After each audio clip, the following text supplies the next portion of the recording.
नमस्कार मित्रों, सभी को नमस्कार। मैं उमेश आपका हार्दिक स्वागत करता हूं मानपूर्णा क्लासेस में।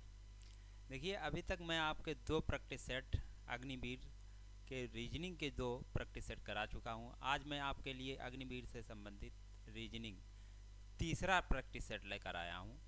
तो उस तीसरे प्रैक्टिस सेट को आज हम लोग करने वाले हैं। आइए सेशन को स्टार्ट करते हैं। देखिए, यहाँ आपका पहला क्वेश्चन देखिए क्या कह रहा है। तो ये देखिए, पहला क्वेश्चन आपका कहाँ से लिया गया। ये आपका पहला क्वेश्चन आपका चैप्टर है कैलेंडर एंड घड़ी, तो वहाँ से आपका पहला क्वेश्चन लिया गया है। देखिए क्वेश्चन क्या कह रहा है। क्वेश्चन कह रहा है कि बिलास को याद है कि उसका विवाह 4 जुलाई के बाद, कि बिलास को याद है उसका विवाह, कोई व्यक्ति होगा, उसका विवाह 4 जुलाई के बाद, जबकि उसकी बहन को याद है कि उसका विवाह 6 जुलाई, जबकि उसकी बहन को याद है कि उसका विवाह 6 जुलाई से पहले है। तो उसका विवाह जुलाई की किस तिथि को है। देखिए क्वेश्चन कह रहा है कि बिलास को याद है कि उसका विवाह 4 जुलाई के बाद है, जबकि उसकी बहन को याद है कि उसका विवाह 6 जुलाई से पहले है। तो उसका विवाह, उस व्यक्ति का विवाह जुलाई के किस तिथि को हुआ होगा। देखिए, आप लोगों ने देखा होगा अपने परिवार फैमिली में कि कुछ माता पिता या आपके रिश्तेदार वगैरह कहते हैं, कोई बात होती है तो उसमें कहते हैं कि यार हमें ये बात याद है कि उनका इतने तारीख को ये हुआ था, लगभग इतने तारीख के बाद ही हुआ था। तो उसमें कोई बोलता है हमें याद है कि इससे पहले हुआ था। तो दोनों बात दोनों की सही है, दोनों लोगों की सही है, ठीक।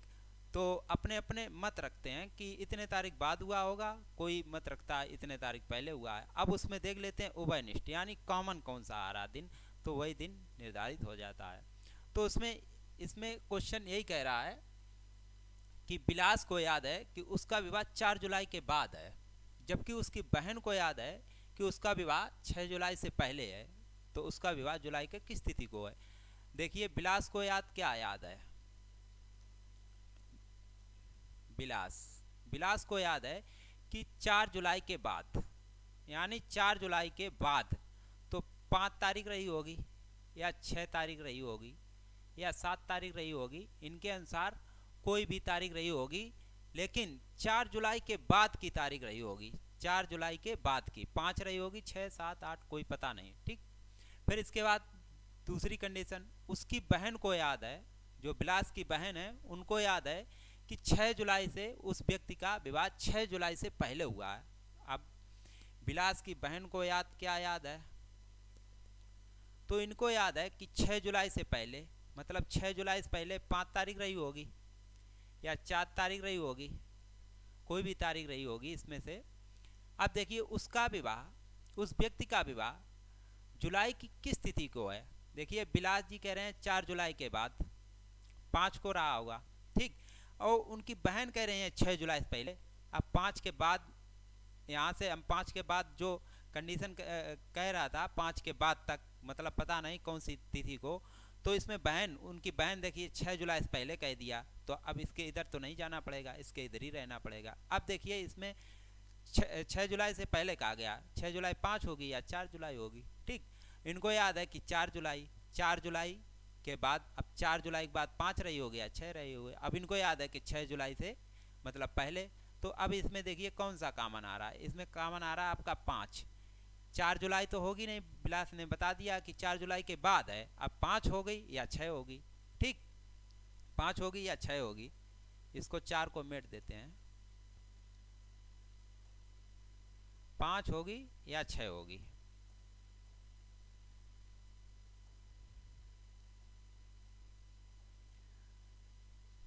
पाँच या 6 होगी इनके अनुसार, ठीक। इनके अनुसार 5 या 4, ठीक। तो इसमें देखिए क्या कॉमन आ रहा था, आपका 5 कॉमन आ रहा था, ठीक। उभयनिष्ठ यानी 5 आ रहा। तो अब देखते हैं ऑप्शन ए दिया गया 4, ऑप्शन बी दिया गया 5, तो option B is the correct answer, ठीक है। अब नेक्स्ट बढ़ते हैं। दूसरा क्वेश्चन आपका कैलेंडर से ही लिया गया।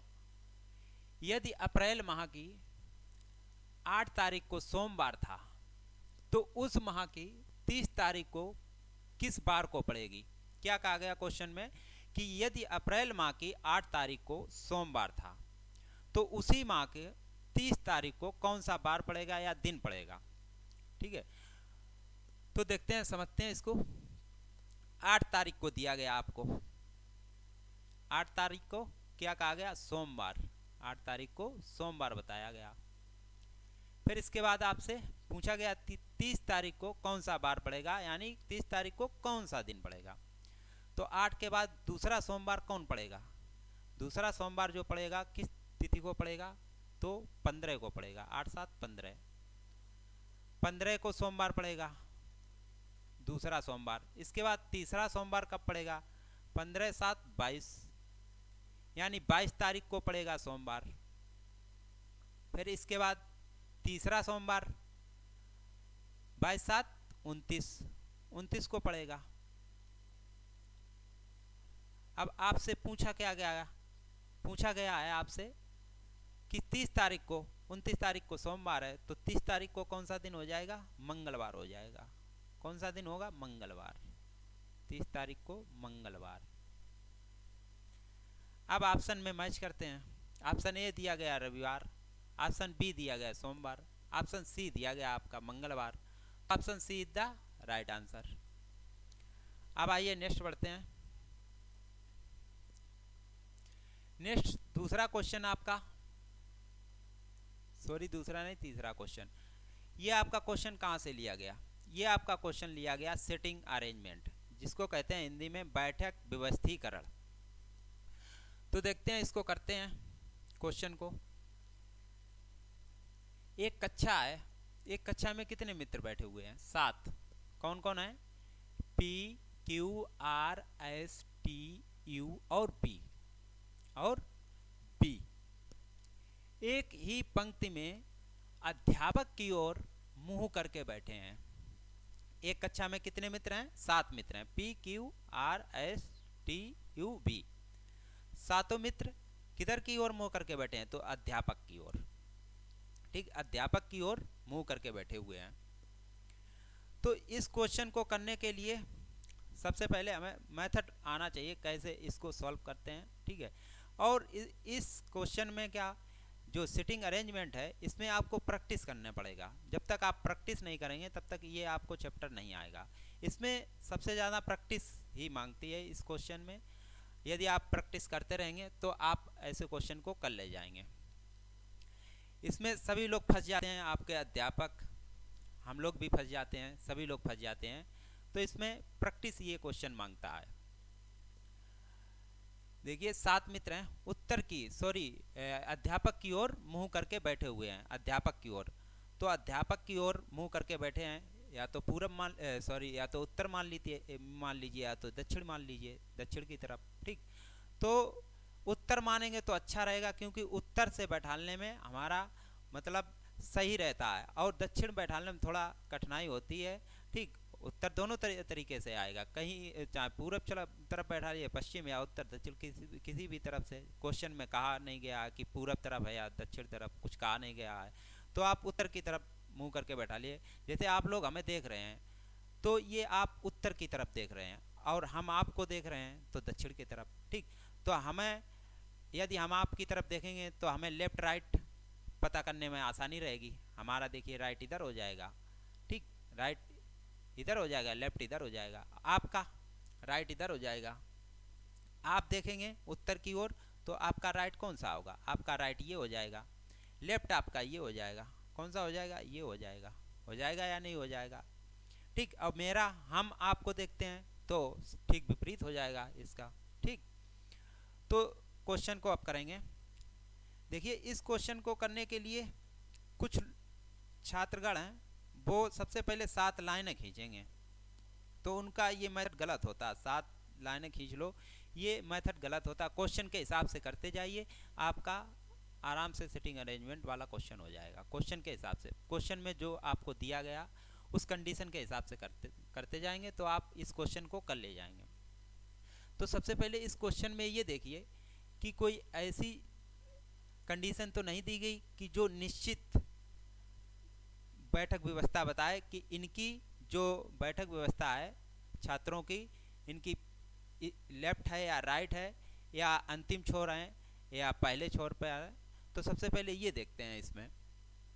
ठीक, तो देखिए इसमें देखिए सबसे लास्ट में ये दिया गया टी और एस दोनों छोरों पर है, दोनों छोरों पर बैठे हैं। टी और एस कहाँ बैठे हैं? दोनों छोरों पर बैठे हैं। अब इनकी तो निश्चित है, अब ये नहीं कह सकते हैं कि बीच में इनको बैठा दो, बीच में बैठा दोगे क्वेश्चन आपका गलत हो जाएगा। तो टी और एस दोनों छोरों पर बैठा लिए, टी और एस को। ठीक, अब ये नहीं कहा गया कि टी इधर बैठा या एस इधर बैठा, कोई इसमें ये निश्चित नहीं किया गया। तो टी को इधर रख लेते हैं, एस को इधर बैठा लेते हैं। अब आप टी को इधर भी बैठा सकते हैं, एस को इधर भी बैठा सकते हैं। ठीक, वो आपकी इच्छा है। अब देखिए फिर दूसरी कंडीशन देखते हैं। अब नीचे से आपने सॉल्व करना स्टार्ट किया तो नीचे से ही ऊपर की ओर बढ़ते जाइए। टी और एस दोनों छोरों पर हैं, बैठ गए। इसके बाद क्या क्या कहा गया? क्यू एस के बाएं तीसरा है, क्यू एस के बाएं तीसरा है, तीसरे स्थान पर है। ठीक, तो क्यू को तीसरे स्थान पर बैठा लिया, 1 2 3, तीसरे स्थान पर क्यू हो गया। देखिए हो गया। अब आइए नेक्स्ट देखते हैं। पी टी और बी के बीच में है। क्या कहा गया? पी टी और बी के बीच में है। अब पी को टी और वी के बीच में बैठाना है, टी और वी के बीच में। ठीक, बैठ गया आपका पी। अब देखिए क्या कहा गया? आर, देखिए आर यू और क्यू के बीच में है। आर जो है कहाँ बैठे हैं? क्यू और यू के बीच में बैठे हैं। तो आर को यहाँ बैठा लेंगे, यू को यहाँ बैठा लेंगे। देखिए आर आपका बीच में हो गया, क्यू और यू के बीच में हुआ या नहीं हुआ? देखिए। ठीक, अब देखते हैं। देखिए 7 लोग बैठ गए या नहीं बैठ गए? 1 2 3 4 5 6 7, देखिए 7 लोग बैठ गए। ठीक, 7 ही लोग बैठाना था। अब देखिए, अब क्वेश्चन को पढ़िए और उत्तर दीजिए। क्या कहा गया? टी के दाएं तीसरे स्थान पर है, सॉरी टी के दाएं तीसरे स्थान पर कौन बैठा है? ये कहा गया, क्वेश्चन में कहा गया टी के दाएं तीसरे स्थान पर कौन बैठा है। तो टी के दाएं देखिए, टी के दाएं पी, पी और बी, क्यू, आर, ये सभी दाएं बैठे हैं। लेकिन इसमें क्या कहा गया कि तीसरे स्थान पर। तो तीसरे स्थान पर देखिए 1 2 3, तीसरे स्थान पर कौन है? तीसरे स्थान पर क्यू है या नहीं है? तो आपका ऑप्शन कौन सा सही हो जाएगा? ऑप्शन सी सही हो जाएगा। कौन सा? Option C. यदि पूछ लिया जाता, इसमें अब पूछा जाता यू के बाएं कौन है, तो आर हो जाता। ठीक है, अब जब आप सेटिंग अरेंजमेंट का इसको बना लेंगे तो आप उत्तर तो फिर ऑटोमेटिक दे लेंगे। अब आपसे इसमें कुछ भी पूछ दिया जाए तो आप दे लेंगे। पूछ दिया जाए पी के बाएं कौन है, तो बी है। ठीक बाय। अब आइए नेक्स्ट बढ़ते हैं।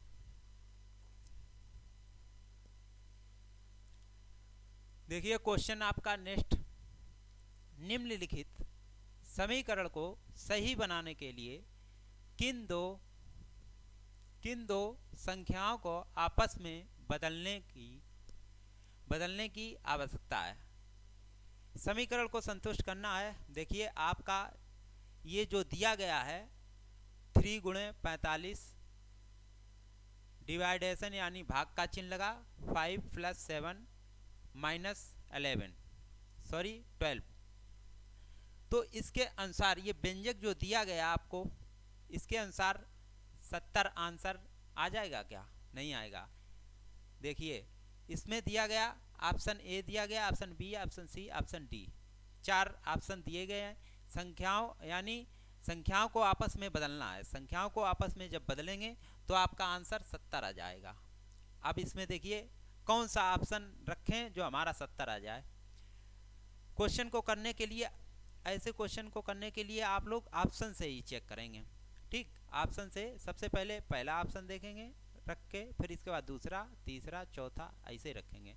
ठीक है, 80% तो मेरा मानना है, जहाँ तक अनुभव है, कि पहला दूसरा रखने से उत्तर आ जाता है, और यदि नहीं आता तो तीसरा भी रखेंगे और चौथा भी रखेंगे।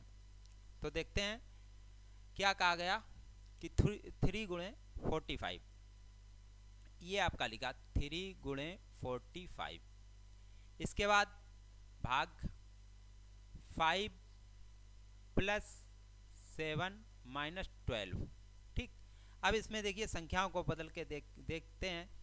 3 की जगह क्या रखेंगे? 5। 5 की जगह क्या रखेंगे? 3। कहा गया कि संख्याओं को आपस में बदलने की आवश्यकता है। कौन सी संख्या बदल जाए जो हमारा 70 आंसर आ जाए, यानी समीकरण संतुष्ट हो जाए। ठीक, तो 3 की जगह क्या रखेंगे? 5। 3 की जगह मैंने 5 रख दिया। इसके बाद गुणा लगा लिया 45। इसके बाद भाग लगा दिया।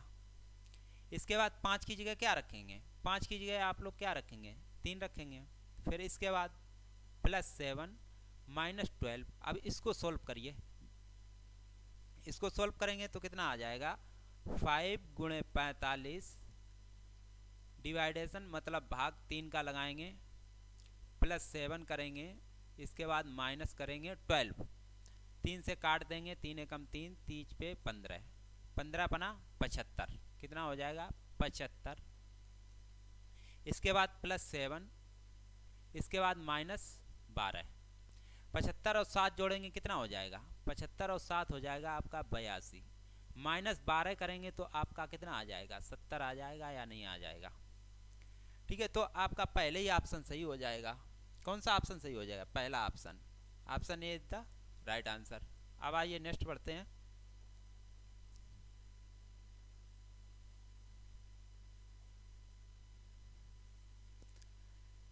नेक्स्ट क्वेश्चन देखिए, ये आपका क्वेश्चन कहाँ से लिया गया? ब्लड रिलेशन से, यानी रक्त संबंध से लिया गया। तो देखते हैं, इसको करते हैं, समझेंगे इसको। देखिए क्वेश्चन दिया गया A+B का अर्थ है कि A B का पिता है। A+B का अर्थ क्या है? कि A B का पिता है। इसके बाद AH B का अर्थ है कि A B का भाई है। A B का क्या है? भाई है। इसके बाद $B का अर्थ है, $B का अर्थ है कि A B की पत्नी है। तो दिए गए व्यंजक में K का R से क्या संबंध है? K का R से संबंध पूछा गया, क्या है? ये आपका व्यंजक दिया गया है। ठीक है, ये आपका व्यंजक दिया गया है। पूछा गया कि K का R से क्या संबंध है। देखिए ये कंडीशन, सबसे पहली कंडीशन देखिए क्या कह रहा है। A+B का अर्थ है A B का पिता है। तो देखिए प्रतिशत कहाँ लगा? प्रतिशत आपका ये लगा H और Y के बीच में लगा। तो कहा गया कि A B का पिता है। प्रतिशत की जगह क्या कहा गया? कि A B का पिता है, तो H Y का पिता हो जाएगा या नहीं हो जाएगा? H Y का पिता हो जाएगा। इसके बाद नेक्स्ट क्या कहा गया? A B का पिता है। AH B का अर्थ है कि A B का भाई है। अब A B का भाई है, H देखिए कहाँ है? H आपका एक ये दिया गया, एक ये दिया गया। तो क्या कहा गया? A B का भाई है। H का अर्थ क्या दर्शाया गया? A B का भाई है, तो Y का भाई M हो जाएगा या नहीं हो जाएगा? इसके बाद ये भी H है, तो इस जगह भी R भी भाई होगा या नहीं होगा? H का अर्थ दिया गया कि A उसका भाई है, A B का भाई, तो ये आपस में भाई हो जाएंगे तीनों लोग। फिर देखिए इनके पिता कौन है? H। अब देखिए क्वेश्चन क्या कह रहा है कि दिए गए व्यंजक में K का R से क्या संबंध है? K का R से संबंध पूछा गया। सॉरी, एक और कंडीशन ये दी गई कि A B की पत्नी है। A B की पत्नी है। अब A B की पत्नी है, क्या डॉलर का अर्थ दिया गया कि A B की पत्नी है। तो डॉलर देखते हैं कहाँ है? ये आपका डॉलर है। ठीक, डॉलर में कहा गया कि A B की पत्नी है। तो देखिए K, यहाँ K और H का संबंध है, तो K हो जाएंगी पत्नी H की। किसकी हो जाएंगी? H की पत्नी हो जाएंगी। इसको माइनस से डिनोट कर लेंगे, इसको प्लस से, पुरुष जात को। ये भी आपका प्लस, पुरुष जात को प्लस से डिनोट करते हैं और स्त्री जात को माइनस से डिनोट कर लेते हैं। अब क्वेश्चन का उत्तर देते हैं। क्या कहा गया कि के का आर से क्या संबंध है। के का आर से संबंध पूछा गया, देख लीजिए आप सभी लोग। के का आर से संबंध पूछा गया तो क्या हो जाएंगी, ये पिताजी हैं तो ये माताजी हो जाएंगी, पति पत्नी हैं दोनों, हैं या नहीं है, तो ये माताजी हो जाएंगी। कौन हो जाएंगी, माताजी हो जाएंगी। ठीक, आप लोग यहीं फंस जाते होंगे कि के का आर से संबंध पूछा गया कि के का आर से क्या संबंध। अब यहाँ संबंध ही नहीं निकाल पाते हैं। के का आर से संबंध पूछा गया, के का आर से संबंध, तो माताजी हो जाएंगी। यदि आपसे पूछ लिया जाता कि आर का के से क्या संबंध है, तो उत्तर आ जाता आपका पुत्र यानी बेटा आ जाता। तो ऑप्शन की तरफ देखते हैं, माँ। देखिए पहले ही ऑप्शन दिया गया है, माँ यानी माताजी हो जाएंगी। अब आइए नेक्स्ट बढ़ते हैं। क्वेश्चन देखिए नेक्स्ट। सुमन उत्तर की ओर 15 किलोमीटर चलती हैं। वह दाईं ओर मुड़ती है, वह दाईं ओर मुड़ती है तथा 15 किलोमीटर और चलती है और फिर दाईं ओर मुड़ती है, फिर 15 किलोमीटर चलती है। वह अपने आरंभिक बिंदु से किस दिशा में है, वह अपने आरंभिक बिंदु से किस दिशा में है। देखिए ऐसे क्वेश्चन में आपको क्या करना है, आपको खुद वहाँ पर बैठाल के देखना खुद को कि हम यहाँ पर बैठे हैं। जो आपका व्यक्ति दिया जाए उसको नहीं बैठालिए, खुद को बैठाल के देखिए और फिर इसके बाद आराम से आप क्वेश्चन को कर ले जाएंगे। जब खुद को बैठा लेंगे तो आपको लेफ्ट और राइट जाने में बहुत ही सुविधा रहेगी। ठीक, आप मेरी तरफ देख रहे हैं यानी उत्तर की तरफ देख रहे हैं, हम आपकी तरफ देख रहे हैं, मैं आपके दक्षिण की तरफ देख रहा हूँ। ठीक, तो आइए क्वेश्चन को करते हैं। सबसे पहले दिशाएं देख लीजिए, दिशाएं 8 दिशाएं, पूरब, पश्चिम, उत्तर, दक्षिण। ये आपका उत्तर पूरब हो जाएगा, ये आपका दक्षिण पूरब हो जाएगा, ये आपका दक्षिण पश्चिम हो जाएगा, ये आपका उत्तर पश्चिम हो जाएगा। क्या हो जाएगा, उत्तर पश्चिम। कितनी दिशाएं हो गई, 8 दिशाएं हो गई और 2 और दिशाएं होती है, एक लेफ्ट एक राइट। ठीक, तो 10 दिशाएं हो गई। अब देखते हैं क्वेश्चन को करते हैं। सबसे पहले क्या कहा गया, सुमन उत्तर की ओर, आप लोग हमें देख रहे हैं यानी उत्तर की ओर। तो सबसे पहले उत्तर की ओर सुमन 15 किलोमीटर चली। कितना चली सुमन, 15 किलोमीटर। ठीक, सुमन कितना चली, 15 किलोमीटर चली। सुमन को नहीं, अपने आप को वहाँ महसूस करिए कि मैं बैठा हूँ। ठीक, मैं बैठा हूँ तो ऊपर की ओर जाऊँगा। फिर इसके बाद वह दाईं ओर मुड़ती है। अब दाईं ओर, अब आप इधर देख रहे हैं, इधर जा रहे हैं ऊपर की तरफ, फिर आपका दायां किधर हो जाएगा, तो इधर हो जाएगा या नहीं हो जाएगा। ठीक, तो आपका दायां इधर हो जाएगा। ठीक, आप जब अपने आप को महसूस करेंगे वहाँ पर बैठाल के कि मैं यहाँ पर हूँ, तब आप दायां और बायां बहुत अच्छे से कर पाएंगे। तो आपका देखिए 15 किलोमीटर, फिर इसके बाद दाएं मुड़ती है सुमन, फिर इसके बाद दाएं और मुड़ती है। अब देखिए यदि आप इधर जा रहे हैं तो आपका दायां किधर हो जाएगा, स्वाभाविक बात है नीचे की ओर हो जाएगा या नहीं हो जाएगा। जब आप अपने आप को बैठा लेंगे, जब आप अपने आप से क्वेश्चन वहाँ करेंगे, अपने आप को खुद को वहाँ बैठाल के महसूस करिए कि मैं यहाँ बैठा हूँ। ठीक, जैसे बैठा और कंडीशन के हिसाब से मुड़ते जाइए। दायां बायां कह रहा तो अपने हिसाब से आप हाथ तुरंत जान जाएंगे कि दायां बायां किधर हुआ जाके। 15 किलोमीटर फिर सुमन 15 किलोमीटर लिखा, दाईं ओर फिर मुड़ती हैं, 15 किलोमीटर और चलती हैं। फिर कहा गया कि वह अपने आरंभिक, क्या कहा गया, आरंभिक बिंदु से किस दिशा में है। आरंभिक बिंदु उन्होंने कहाँ से स्टार्ट किया था, सुमन ने यहाँ से आरंभ किया था या नहीं किया था, यहाँ से आरंभ किया, आरंभिक बिंदु है। कहाँ से किया, आरंभिक बिंदु। फिर इसके बाद अंत उनका कहाँ हुआ जाके, यहाँ हुआ जाके, ये अंतिम बिंदु है, अंतिम बिंदु। ठीक, तो पूछा गया कि वह अपने आरंभिक बिंदु से किस दिशा में है। आरंभिक बिंदु देखिए, आरंभिक बिंदु ये रहा उनका सुमन का। अब किस दिशा में है ये देखिए, यहाँ पर है या नहीं है। अब देख लीजिए किस दिशा में है, तो ये आपका क्या हो जाएगा, क्या हो जाएगा, पूरब हो जाएगा या नहीं हो जाएगा। देखिए पूरब है, इधर जा रही पूरब है। ठीक, तो आपका ऑप्शन कौन सा सही हो जाएगा? ऑप्शन सी सही हो जाएगा। कौन सा सही हो जाएगा? Option C. Option C is the right answer. अब आइए नेक्स्ट पढ़ते हैं। क्वेश्चन देखिए आपका श्रृंखला से लिया गया। इसमें आप इस क्वेश्चन को करने के लिए आपको सबसे पहले दिमाग ये लगाना होगा कि इसमें सीरीज कैसे बढ़ रही है। यानी बहुत ज़्यादा गैप है, बहुत ज़्यादा है तो स्क्वायर करके हुई होगी या घन करके, और बहुत कम गैप है तो माइनस या प्लस करके हुई होगी। ठीक, तो आपको यही दिमाग वहाँ लगाना है क्वेश्चन को सबसे पहले करने का तरीका। देखिए 2 के बाद 8 हुआ, अब कैसे हुआ आप दिमाग लगाएंगे कैसे हुआ। फिर इसके बाद 8 के बाद 32 हो गया, 32 के बाद 128 हो गया, 128 के बाद 512 हो गया। तो 2 के बाद 8 हुआ, यदि हम इसमें 4 का गुणा करते हैं, कितने 4 का गुणा करते हैं तो 8 आ जाएगा या नहीं आ जाएगा। जब इसमें 4 का गुणा किया तो इसमें भी 4 का गुणा करके देखते हैं।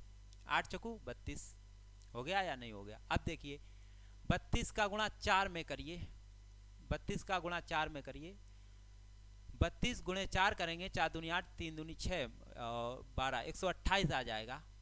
32 का गुणा, सॉरी 4 दूनी 8 और 4 तीय 12, हाँ ठीक 128 आ जाएगा। इसके बाद 128 का गुणा 5 में करेंगे, 128 का गुणा 4 में करेंगे तो कितना आ जाएगा, 4 अट्ठे 32, 4 दूनी 8, 8 और 3 11।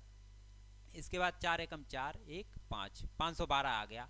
मतलब 4 का गुणा हो रहा सभी में, देखिए 4 का गुणा हो रहा है या नहीं होगा। अब देखिए इसमें हम यदि 4 का गुणा कर दें तो मेरा उत्तर आ जाएगा, नहीं आ जाएगा। 4 का गुणा करिए, 4 दूनी 8, 4 एकम 4, 4 पंचे 20। देखिए 2048 किसी ऑप्शन में है, देख लीजिए पहले ही ऑप्शन दिया गया, पहला option is the right answer. अब आइए नेक्स्ट बढ़ते हैं।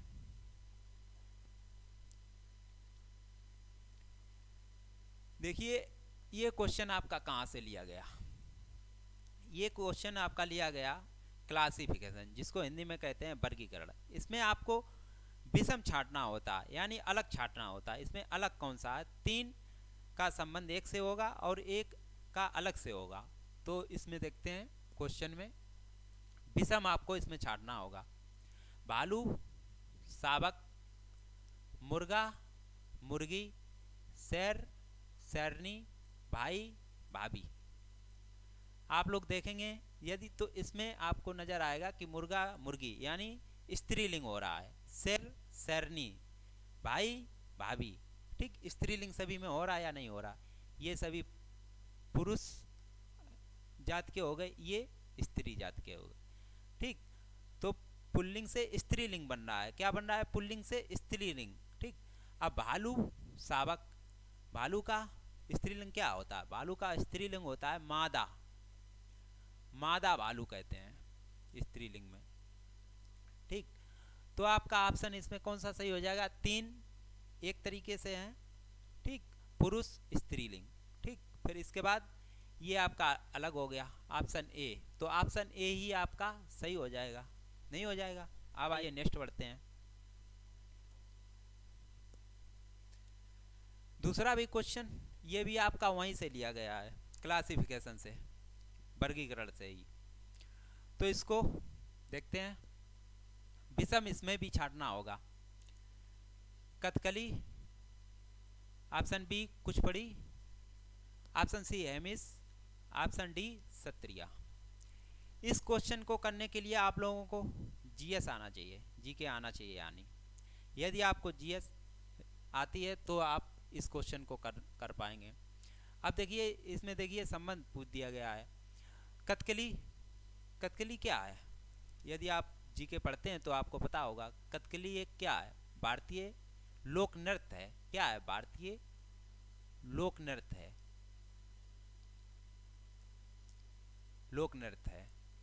और ये कहाँ का लोक नृत्य है, तो केरल का है। कहाँ का है, केरल का है। इसके बाद कुचिपुड़ी, ये भी भारतीय लोक नृत्य है। ये कहाँ का है, ये आंध्र प्रदेश का है। ये आपका आंध्र प्रदेश का है।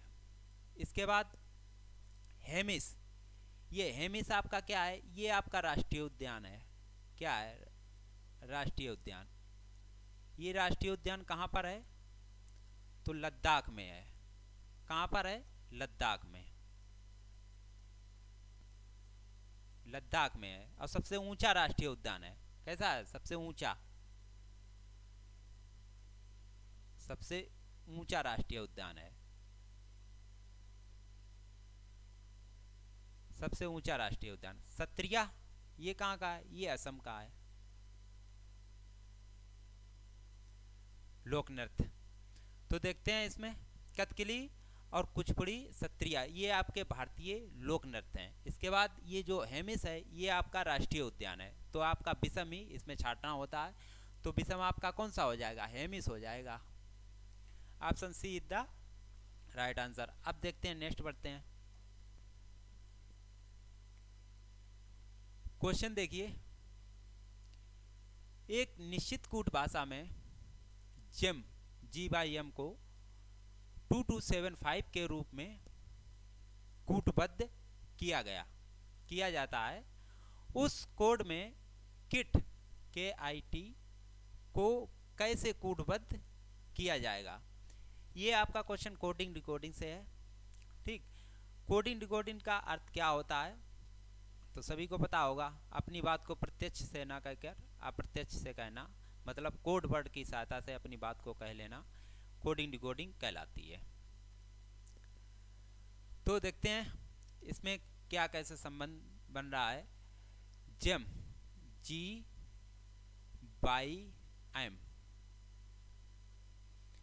अब इसमें मान रखते हैं, G का मान कितना होता है, 7 होता है या नहीं होता। बाई का कितना होता है, बाई का होता है 25। इसके बाद M का होता है 13, M का कितना होता है 13। अब इसमें सोचिए, देखिए 2275 हुआ, कितना हुआ 2275 हुआ। अब कैसे हुआ 2275, आप थोड़ा दिमाग लगाएंगे तो देखेंगे। यदि हम जोड़ते हैं तो 2275 क्या हो जाएगा, नहीं हो जाएगा। इसके बाद हम वर्ग करके प्लस करते हैं तो बहुत ज़्यादा निकल जाएगा। तो इसमें क्या करना पड़ेगा, आप गुणा करके एक बार देखिए, गुणा करके देखिए। यदि आ रहा उत्तर 2275 तो ठीक है। तो देखते हैं, 7 × 25 करते हैं। 7 × 25 करेंगे, 25 7 175 होता है। इसके बाद गुणा 13 का और करेंगे, 13 × 5 65। इसके बाद 13 7 91, 91 और 6 कितना होता है, 97 होता है। इसके बाद 13 एकम 13, 13 और 9, 13 और 9, 13 7 20 और 2 22, यानी 2275। 2275 आपका आ जाएगा यदि आप गुणा करेंगे सभी का। तो देखिए जेम का 2275 ये दिया गया। अब इसके बाद किट को कैसे कूटबद्ध किया जाएगा, आपने इस प्रकार इसमें किया, अब उसी प्रकार किट में भी करना है। मान रखेंगे और गुणा कर देंगे, मान रख के गुणा कर देंगे। तो किट को देखते हैं, के का कितना होता है, के का 11 होता है। इसके बाद आई का कितना होता है, आई का 9 होता है। इसके बाद टी का कितना होता है, 20 इजोटी। ठीक, आप सभी का गुणा कर दीजिए। 11 9 99 गुणा 20 का फिर कर देंगे तो कितना आ जाएगा, 20 का करेंगे कितना आ जाएगा, 2 का कर लेते हैं, 0 रख लेते हैं, दुनिम 18, दुनिम 18 कितना, दुनिम 18 कितना हो जाएगा, 1980 हो जाएगा। कितना हो जाएगा, 1980। देखते हैं ऑप्शन की तरफ। ऑप्शन ए दिया गया 1970, ऑप्शन बी दिया गया आपका 1980। तो option B is the correct answer. अब आइए नेक्स्ट बढ़ते हैं। Thanks, I hope you are understand. मुझे आशा है कि आपको ये क्वेश्चन जो रीजनिंग के थे बहुत अच्छे से समझ में आए होंगे। यदि आपको एक बार में नहीं समझ में आया तो आप दूसरी बार वीडियो देख सकते हैं, और दूसरी बार आप थोड़ा स्पीड में बढ़ा लीजिए, स्पीड बढ़ा के देख लीजिए तो आपको समझ में आ जाएगा। और सभी को मिलते हैं नेक्स्ट वीडियो के साथ। तब तक के लिए जय हिंद जय भारत।